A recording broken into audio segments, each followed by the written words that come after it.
hdtv here, and today I'm going to show you the best way to hook up your retro gaming console to a modern HD TV. Now, the biggest problem that people have with this is that older gaming systems were not made for massive TVs. The whole principle behind this idea is because the older style CRT TVs, which were the really heavy ones that you had in your living room, they never made really big ones. The biggest ones they made were about 32 inches, which is really rare to see, just because they were so heavy if they made them really big.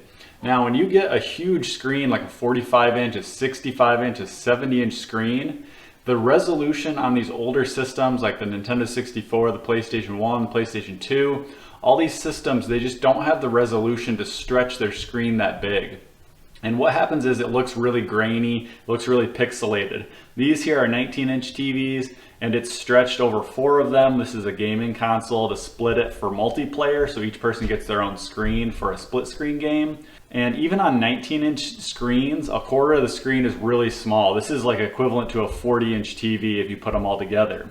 And so the biggest thing I can say is that if your picture quality is bad, there's not much you can do about it. You can buy upscalers that will upscale it to 4K. RetroTink makes some really good ones that's output to HDMI. But again, those are like $100, $150 for some of them, and they really don't increase the quality that much.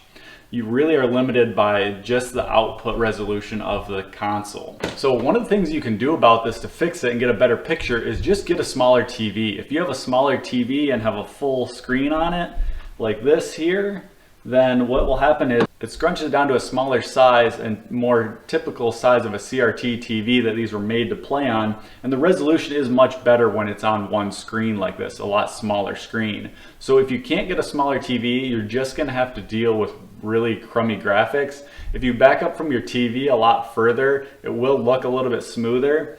The way the CRT TVs were set up is they had a little bit larger pixels, and so the system was made to run and look smoother with those CRT TVs.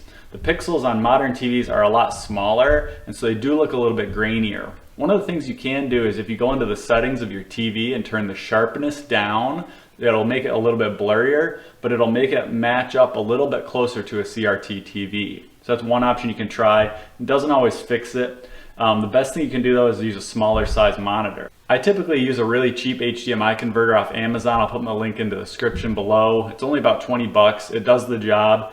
Is it like amazing quality? No. Is it really any different than what it was though? Older systems are such low resolution, you're not really gonna see that much difference anyways.